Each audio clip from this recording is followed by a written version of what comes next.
The Bourbon County coroner was out here Sunday investigating. She says a farmhand found the human skull. A sleeping teenager is seriously injured after a bullet enters his apartment from a neighboring unit. I just woke up literally out of a dead sleep. Thank God I sleep light. A woman is crediting a neighbor with helping her escape an apartment fire.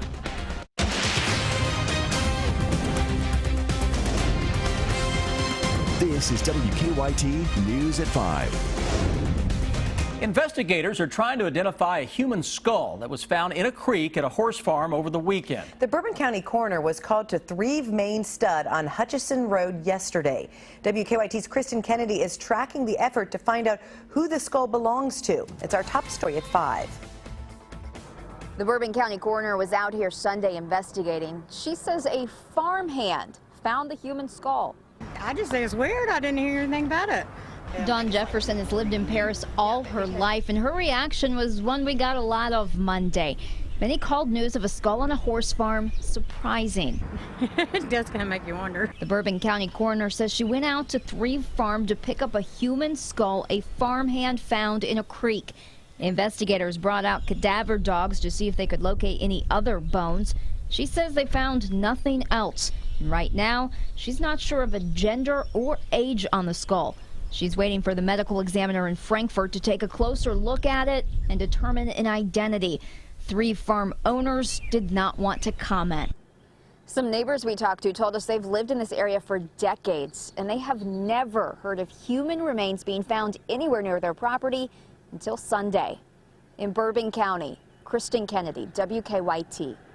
Lexington police say Bourbon County investigators contacted them about this case. They're working with Bourbon County to try to get more information about the skull. A teenager is recovering after being shot while he slept. Investigators say the bullet came through the floor of his apartment on Centennial Drive. WKYT's Hillary Thornton talked to the teenager's grandfather, who says he didn't know what happened when he heard suddenly his grandson screaming. Investigators say that teen lives in the apartment building here behind me with his grandfather, and they say he is lucky he was not hurt much worse when a bullet came through into their apartment right above where he was sleeping. Around 9 o'clock this morning, Mark Fitzgerald says his grandson woke up screaming in pain. First thought he might have been having a muscle spasm or Charlie horse. However, it did not take long after taking a closer look at his grandson's leg to see it was far from a muscle spasm. There was a hole in his leg. And that's when we would look like a bullet shot, and then we seen the hole in the ceiling where it come through. The bullet hitting 19-year-old Jordan Metz in the hip, breaking his pelvis bone. Police now investigating, trying to figure out why the gun was shot into the floor of the upstairs apartment, coming all the way through the ceiling of the teen's bedroom. Investigators also at this point trying to determine who pulled that trigger. We actually went to the apartment where the bullet appears to have come from, and nobody was in that apartment. Officers working to track down who fired the shot. Meanwhile, Metz's family thankful he is going to be okay. Hopeful they will get some answers. We really don't know what went on up there to have the bullet come through the ceiling to hit him. It could have been worse. It could have been looking at him. He could have been killed. And it's really a scary thought when you have to wake up and you find out, realize that you have been shot. In Frankfort, Hillary Thornton, WKYT. Now, police say it's too early in the investigation to know what, if any, charges will be filed. The case against two men accused of murdering a Marine could go to trial early next year. Lexington police say Quincenio Canada and Dwayne Muslim shot and killed Jonathan Price during a robbery outside Austin City Saloon nearly 2 years ago. The men are also charged in a string of robberies around the city. Today, a judge decided to sever most of the robbery charges so the murder case can be tried separately. I'm concerned about, again, the case, a capital case going forward with several other crimes attached to it. And I'm not saying, yes, that perhaps we can do it legally or technically, but is it the best course of action? Is it the best way to proceed in this case? Judge Pamela Goodwine says that her decision to separate the charges could change as the case continues to move through the court system. A neighbor helped a woman escape an apartment fire in Lexington. The fire happened about noon at the Patchen Place Apartments on Patchen Drive off Richmond Road. As WKYT's Sean Moody shows us, a woman asleep inside one of the apartments says she only woke up after a neighbor pounded on her door. There are several apartments inside that building. One woman said she was asleep in one of the neighboring apartments when someone started banging on her door to wake her up. Ellen Haynes said her dogs did what they could. And my dogs were freaking out, of course. Nico, the little one. So he knew something was up. She said Nico was barking, trying to wake her up, but it was a neighbor banging on the door that did the trick. I just woke up literally out of a dead sleep. Thank God I sleep light. I just ran out. First thing I grabbed was my dogs and my purse and came outside. That's where Ellen realized how bad it was. You could literally see the flames like coming out of the window. Firefighters said it started in a first-floor unit. They kept the flames inside that apartment, but there was smoke throughout the building. So I've just got the windows open, door open. Keep them outside so they're not breathing it in. Firefighters said the person who lives in the unit where the fire started wasn't home at the time. A cat inside was killed. We just try to give it oxygen. We have the pet masks that were donated to us, and we try to give it our best effort. And we know how important people's pets are to them. Ellen's thankful she still got her animals after what happened today. He's the hero today that nobody knows. The firefighters are still working to figure out exactly how that fire started. In Lexington, Sean Moody, WKYT. Firefighters say everyone should be able to move back into their homes except for the apartment where the fire started. Well, it's a nice afternoon, but you'll want to keep the rain gear handy the next couple of days. Just in case, we'll have showers and storms hanging around for much of the week. WKYT meteorologist Jim Caldwell's here with a check of the forecast. Hi, Jim. And you're right, guys. We will be tracking rounds of showers and thunderstorms into the area all week long, even into the weekend as well. That daily chance will continue. It's hard to think about it, though, when you look outside and it's gorgeous like it is here in Lexington right now. And this is a very common sight you're going to find anywhere across central or eastern Kentucky at this hour. In Lexington, we're at 81 degrees. Feels like temperature is 81 as well. Why? Because that humidity is only at 33%. A little breezy out there as well as we're getting a southerly wind in here around 18 miles per hour. That's not bad at all. You can see other locations to our east, to our west, all running in upper 70s and low 80s with a mix of sun and clouds across a big chunk of the area. Now, as we look at our setup for the next several days, we have an active pattern. What's going to happen tomorrow is a frontal boundary is going to drop in on us, and it's just almost going to sit right there. And as long as it's at least close to us, we're going to have a chance of showers and thunderstorms continue in the forecast. We'll keep the daily threat around. But the positive thing of all of this, if you can find a positive side, and that's what I'm trying to do, is we will have very warm temperatures around with us throughout the entire duration. I will track those chances of showers and storms hour by hour coming up in just a few minutes, Sam. Firefighters found a body at the scene of a morning house fire. Our county-by-county coverage begins in Boyd County. Crews were called to a home on 2nd Circle in Ashland about 7:30 this morning. The fire was contained to a bedroom. Investigators say the body they found is a woman. The body's been taken to the state medical examiner's office in Frankfort to determine her exact cause of death. And the fire is under investigation. There is no longer a Bob Evans in Madison County. The restaurant chain closed 21 restaurants last weekend, including the location in Richmond. A location in Owensboro closed as well. Employees will be moved to other locations or given termination benefits. New England Patriots quarterback Tom Brady must serve a 4-game suspension in the Deflategate scandal. That's the ruling from a federal appeals court today, overturning a lower court ruling. As Brian Webb shows us, the question now is whether this puts an end to the controversy or if the case will end up before the Supreme Court. New England Patriots quarterback Tom Brady must serve a 4-game suspension, according to an appeals court decision Monday, reversing a lower court ruling on the Deflategate controversy.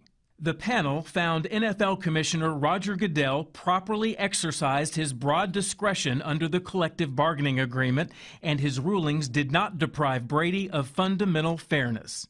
In May, the National Football League suspended the star quarterback after an investigation concluded he probably knew Patriots employees deliberately underinflated footballs during the 2015 AFC Championship game.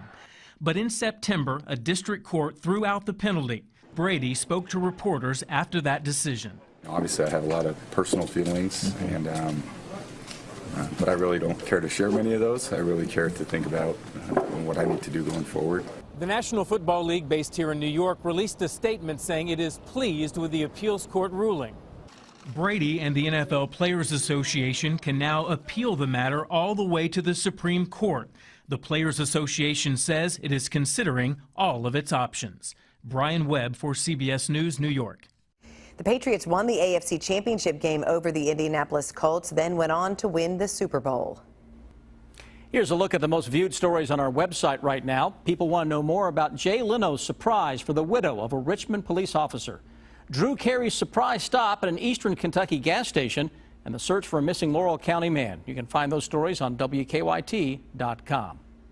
Still, no arrests in the murders of 8 members of the same family. The victims were found Friday at 4 different homes in Piketon, Ohio. That's about 100 miles east of Cincinnati. Yesterday, investigators revealed they found marijuana growing operations at 3 of the homes. They call the killings a pre-planned execution, and they say the family was targeted. The father of one of the victims agrees. Well, what would you like to tell them? I think they're a bunch of scumbags. Whoever done it knowed the family, because there were 2 dogs there that would eat you up. But I ain't gonna say no more.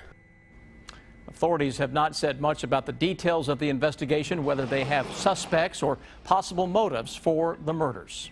It's an unusual move. 2 of the Republican candidates for president have announced they're working together. Governor John Kasich plans to clear out of Indiana in hopes of helping Senator Ted Cruz compete there. Meanwhile, Cruz will avoid Oregon and New Mexico so Kasich can compete. The goal is to keep Donald Trump from getting enough delegates to become the party's nominee. We're at a fundamental fork in the road. If Donald Trump is the nominee, Hillary Clinton wins. I'm not going to spend resources in Indiana. He's not going to spend them in other places. So what? What's the big deal? They colluded, and actually I was happy because it shows how weak they are. It shows how pathetic they are. The deal does not include the 5 states voting tomorrow. Another 250 U.S. troops will soon head to Syria. President Obama made the announcement during a speech in Germany. The troops will help opposition forces battle ISIS. The move comes just a week after the president ordered 200 more troops and Apache helicopters to neighboring Iraq. A Pennsylvania appeals court says a criminal sexual assault case against Bill Cosby can move on. In December, prosecutors charged Cosby for a 2004 encounter with a Temple University employee. Cosby appealed, claiming a former prosecutor promised to never charge him if he testified in the woman's civil suit. The release of that testimony moved to a new prosecutor to arrest him. The Coast Guard has put an end to a man's attempt to run from Florida to Bermuda. The ultramarathoner was trying to make the trip in a man-made bubble. He's attempted that trip once before, back in 2014. The Coast Guard stopped him back then, too. Officials say they're frustrated with the man for ignoring safety orders. He planned to be at sea for 5 months, saying he was raising money for children in need. It's time for Better Living, health, education, and consumer news that impacts your life. A Food and Drug Administration committee is meeting today to discuss a drug for Duchenne muscular dystrophy. As Danielle Nottingham shows us, if it gets the green light, it would be the first drug approved for the disease. 4 years after a devastating diagnosis, Peyton Marquez is happy to be playing outside. The 10-year-old has Duchenne muscular dystrophy. We looked up on the internet and we saw what Duchenne muscular dystrophy was, and we both broke down. The genetic disorder weakens the muscles of young boys until they can't move or breathe. Most end up in a wheelchair by 12 and rarely live past 25. This is a bad disease, and it's not good to hear that you have it, but I gotta forget that, and I gotta know that I'm still living and I could live a good life. Peyton's family joined a record number of other families and researchers at an FDA meeting Monday to push for the approval of a new drug called eteplirsen. In clinical trials, researchers say it's improving patients' quality of life. The proportion of the boys that are on this eteplirsen trial that are still walking past the age of 14 is remarkable and is quite unusual. The disease affects approximately 1 in 3,500 boys. Currently, there is no treatment for it.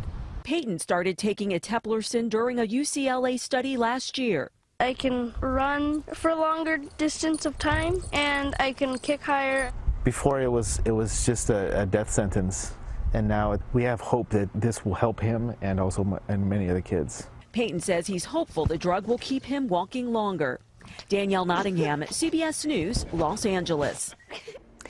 Want to keep from bringing home bed bugs after your next trip? You may want to consider buying brighter luggage. A new study finds bed bugs are attracted to certain colors more than others.